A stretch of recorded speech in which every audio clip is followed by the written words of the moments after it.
Today we are going to discuss about the latest development in Engineer Mohammad Ali Mirza साहब case. As you already know कि engineer Mohammad Ali Mirza साहब की जो है वो बेल पे कल आर्गुमेंट्स जो हैं वो कंप्लीट हो चुके थे। क्योंकि आर्गुमेंट एक्सटेंसिव थे तो जो है वो कल ऑर्डर प्रोनाउंस नहीं हो सका, तो आज जो है वो ऑर्डर प्रोनाउंस किया गया है।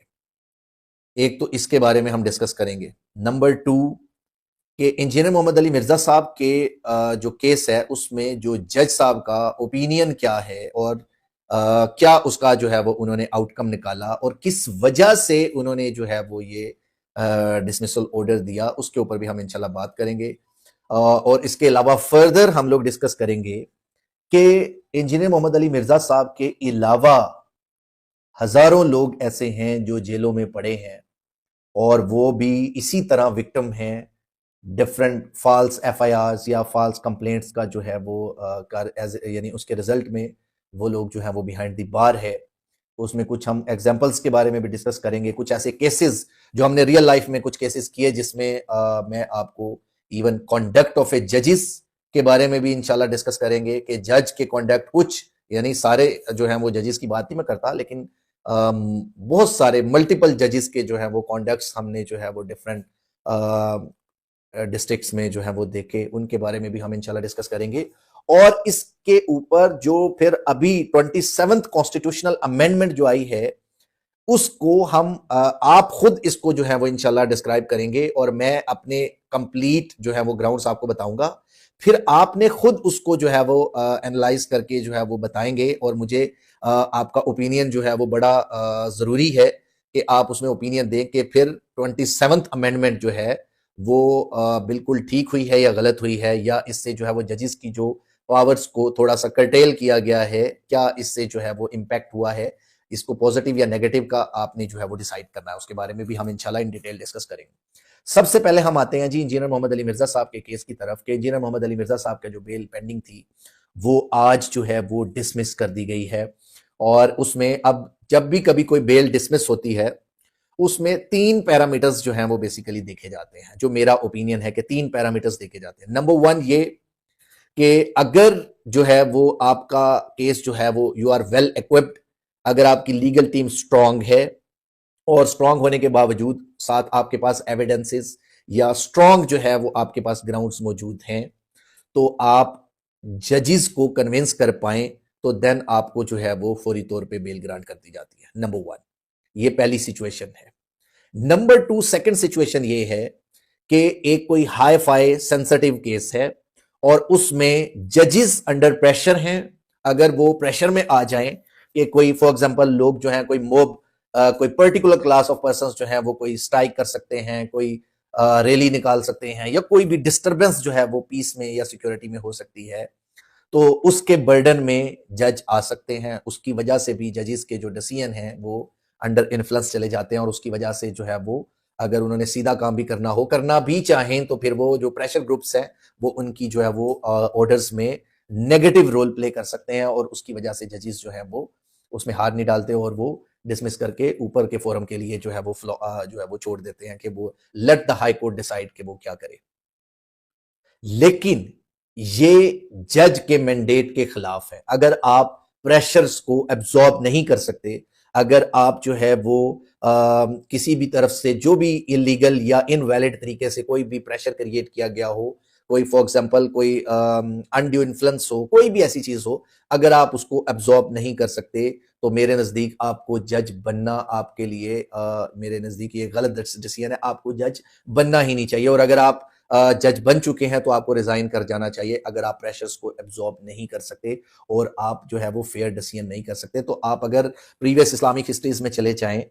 तो बहुत सारे जजेस, बहुत सारे जो है वो उस वक्त काजी होते थे मुसलमानों के, और वो काजी के बारे में ये मशहूर होता था कि चाहे आप उसको जिंदान में डाल दो, आप जेल में डाल दो, वो अपना फैसला इस्लामिक लॉज, इस्लामिक प्रिंसिपल्स और जो भी जो शरीयत के कानून होते थे उस वक्त के लागू, उनको फॉलो करते हुए जो है वो उनको टेकअप करते थे और उनके अकॉर्डिंगली जो है वो डिसीजन देते थे। अब अगर आप ये नहीं कर सकते तो देन आप जो है आपको कोई हक हासिल नहीं है कि आप किसी मासूम की जिंदगी को दांव पे लगाएं।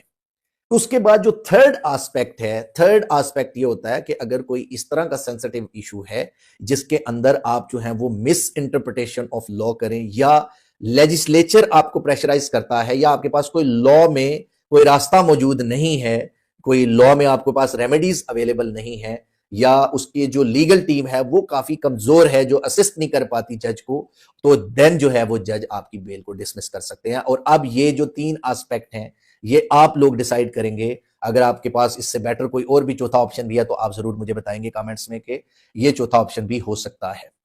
मेरे नजदीक ये तीन ही ऑप्शन होते हैं कि या आपकी लीगल टीम स्ट्रांग है, जज कमजोर है, या आपकी जो है वो लीगल टीम कमजोर है, जज स्ट्रांग है, उसको असिस्टेंस नहीं मिली और वो डिसमिसल की तरफ चला गया। थर्ड वन ये कि जज के ऊपर कोई प्रेशर है, कोई फॉर एग्जांपल किसी ऑर्गेनाइजेशन की तरफ से कोई प्रेशर ग्रुप, पब्लिक ग्रुप की उधर से, कहीं से भी कोई रिलीजियस ग्रुप्स की तरफ से भी प्रेशर हो सकता है, तो देन वो डिसमिस करते हैं। तो इंजीनियर मोहम्मद अली मिर्जा साहब का केस इस कैटेगरी में फॉल करता है। ये अब आपको डिसाइड करना है कि इंजीनियर मोहम्मद अली मिर्जा साहब के जो है वो मामलात में इतने डिलेज या इतने जो है वो मामलात में अब दोबारा रिमांड होके आया और दोबारा से डिसमिसल होना है। अब 100% बात है कि जज साहब ने कोई ना कोई लॉजिक्स या रीजनिंग के साथ ही डिसमिस किया होगा। और बड़ी एक अनफॉर्चुनेट बात है पाकिस्तान की हिस्ट्री में कि most of the innocent person जो हैं, जो बेचारे मासूम लोग, बहुत सारे फॉल्स कंप्लेंट्स, और जो लोग थोड़े थोड़े इन्फ्लुएंशियल होते हैं, जिनका जो इकोनॉमिकली स्ट्रांग होते हैं, जिनका पॉलिटिकल इन्फ्लुएंस होता है, या जुडिशरी में कहीं उनका जो है वो लिंक्स, या एडवोकेसी के अंदर कहीं पे उसका जो लिंक होता है, वो लोग जो हैं वो इन बाकी जो लोगों के ऊपर जो है वो उनको अंडर इन्फ्लुएंस ले आते हैं और उनके ऊपर जो है वो फॉल्स एफआईआर्स और फॉल्स क्लेम्स जो है वो करके उनको जो है वो सिस्टम के अंदर उलझा देते हैं। और उस प्रोसीजर के अंदर जब आप उलझते हैं तो लोग जो हैं वो, बहुत सारे लोग नाउमीद हो जाते हैं, और बहुत सारे लोग जो हैं वो बेचारे फिर जो इनोसेंट को जब आप सजा देते हो इस तरह से कि एक एक साल, दो दो साल उनको अरेस्ट करके अंदर जो है वो इन प्रिजन रखते हैं, तो फिर वो वहां पे जो already hard and desperate criminals होते हैं उनके साथ वहां रह के फिर वो लोग कहते हैं कि ठीक है, फिर अगर आपने हमें इनोसेंट होने के बावजूद ये किया तो फिर अब हम जो है वो कोई भी नेगेटिव वे जो है वो यूज करेंगे, और फिर अब हम जो है वो इनको वो करेंगे। तो ये एक बड़ी, यानी किसी भी, अगर आप क्रिमिनोलॉजी पढ़ें या फॉर एग्जांपल सोशल क्राइम्स की तरफ सोशियोलॉजी में चले जाएं, तो आपको ये देखने को मिलेगा कि कोई भी इनोसेंट, किसी भी क्रिमिनल माइंडेड पर्सन के बैक साइड पे 99% जो लोग हैं वो इनोसेंट होते हैं। जब उनको क्रिमिनल प्रोसिक्यूशन में, क्रिमिनल केसेस में जानबूझ के उलझाया जाता है या उनको जो है वो अपना ह्यूमिलिएट किया जाता है, तो फिर वो क्राइम की तरफ मूवमेंट जो है वो अपनी बढ़ा देते हैं, और जिसकी वजह से जो है वो इंस्टेबिलिटी और लॉ एंड ऑर्डर की सिचुएशंस बनती है। तो अभी क्योंकि इंजीनियर मोहम्मद अली मिर्जा साहब की जो है वो डिसमिस हो गई बेल, अब इसके ऊपर आप जो है वो अपील में ऊपर जो है, अपील तो नहीं होती खैर बेल की, बेल में बस आपने डायरेक्ट ऊपर हाई कोर्ट में बेल फाइल करनी होती है, और पोस्ट रेस्ट बेल, और उसमें जो ग्राउंड्स मैंने प्रीवियस अपनी वीडियोस में बताए गए हैं वही सारे रेलिवेंट हो गए हैं, वही सारे रेलिवेंट हैं। तो मैं ये चाहूंगा कि इंजीनियर मोहम्मद अली मिर्जा साहब की जो लीगल टीम है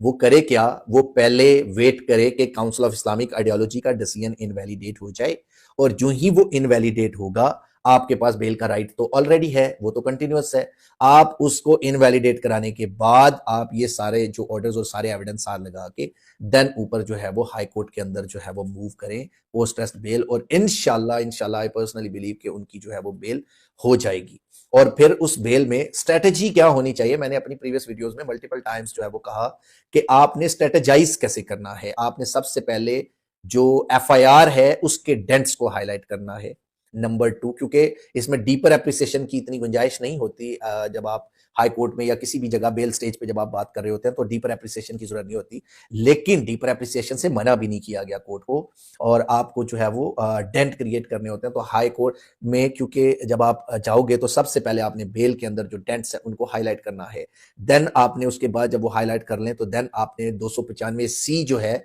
उसके मेन इसेंशियल इंग्रेडिएंट्स और उनके जो बेसिक जो फंडामेंटल्स हैं किसी भी ऑफेंस की डेफिनेशन के अंदर, कौन कौन सी चीज कैटेगराइज होती है, कब 295C इन्वोक होती है, मेरी प्रीवियस वीडियोस में आपको मिल जाएगा। और उनको आपने जो है वो सेकंड स्टेप ये होता है हमारा कि आप लॉ के ऊपर बात करें कि किस लॉ की किस तरह से वायलेशन हुई है। फिर जब ये हो जाता है फिर आप थर्ड उसमें स्टेप पे आते हैं कि जो फैक्चुअल कंट्रोवर्सीज के अंदर, जैसे कि फतावा है, इस्लामिक लॉज और इस्लामिक प्रिंसिपल्स स्पेसिफिकली रिगार्डिंग थी ब्लास्फेमी लॉज आप उसको जो है वो हाईलाइट करेंगे और उसके अंदर जो है वो आप डिटरमिन करेंगे कि फतावा जो एक्चुअल हमारे पास है उसके अंदर इंटरप्रिटेशन और उनके ऊपर बात होगी। फिर उसके बाद नेक्स्ट आप आते हैं डिफेंसिव वे में कि इंजीनियर मोहम्मद अली मिर्जा साहब की जो बात है आउट ऑफ द कॉन्टेक्स्ट काटी और उस आउट ऑफ द कॉन्टेक्स्ट या जो टोटल स्टोरी है नरेट हुई उसके ऊपर जो क्रिश्चियनिटी या डिफरेंट रिलीजन्स का जो बेसिक यानी रेस जस्टाई का जो प्रिंसिपल है कि अगर matter connected to the relevant fact भी है तो उसको भी आप हाईलाइट करेंगे और फिर लास्ट में आप उसके ऊपर इमोशनल और फैक्चुअल उसके ऊपर लेके जाएंगे कि आप कि कितने लोग मुस्लिम्स जो हैं वो हमारे बिहाइंड द बार हैं बिकॉज ऑफ फॉल्स कंप्लेंट्स और 0.1% भी उसका कन्विक्शन रेट नहीं है। तो इन सारी वजहों से जो है वो बिहाइंड द बार रहना उनके लिए जो है वो ये नाजुक बात है कि एक शख्स जो इनोसेंट होने के बावजूद जो है वो बिहाइंड द बार रहे। तो लिहाजा इन सारे एस्पेक्ट्स को मद्देनजर रखते हुए इंजीनियर मोहम्मद अली मिर्जा साहब की जो है वो बेल इंशाल्लाह जो है वो ऑनरेबल कोर्ट हाई कोर्ट से जो है वो हो जाएगी इंशाल्लाह, आई पर्सनली बिलीव। लेकिन इसके लिए बेहतर ये है क्योंकि सेंसिटिव मामला है, पहले काउंसिल ऑफ इस्लामिक आइडियोलॉजी का जो डिसीजन है उसको एक दफा नलीफाई होने दें ताकि वो नलीफाई जो ही होगा एक हाई कोर्ट का ऑर्डर आपके हक में होगा और ये सारी चीजें साथ लगा के देन जो है वो आप हाई कोर्ट में जो है वो उसको इन्वोक करेंगे और इंशाल्लाह जो है वो आपकी बेल में बहुत पॉजिटिव रोल प्ले होगा इंशाल्लाह। अभी तक की लेटेस्ट अपडेट यही है कि इंजीनियर मोहम्मद अली मिर्जा साहब की जो है वो बेल खारिज हो गई है और उन्होंने जो है वो जो उसके ऊपर जो इंग्रेडिएंट्स हैं इंशाल्लाह हमें ऑर्डर की कॉपी हमने अप्लाई की भी है वो इंशाल्लाह जो ही मिलेगी तो देन इंशाल्लाह हम आपके सामने उन ग्राउंड्स को इंटेंशन ऑफ द जज और इन चीजों को भी हम इंशाल्लाह डिस्कस करेंगे इन डिटेल ताकि जो है वो आपको पता चले कि जजेस के माइंड में इंजीनियर साहब के लिए क्या चल रहा है वो इंशाल्लाह इन डिटेल होगा। नेक्स्ट हम क्या कहते हैं, नेक्स्ट हमने कहा था कि देखें उसके बाद फर्दर के 27th अमेंडमेंट में एक कॉन्स्टिट्यूशनल बेंच बना दिया गया है, कॉन्स्टिट्यूशनल कोर्ट बना दी गई है। अब होगा क्या कि सिर्फ जो कॉन्स्टिट्यूशन से रिलेटेड पॉलिटिक्स से रिलेटेड जो भी केसेस है वो सारे के सारे एक अलग से कोर्ट सुनेगी।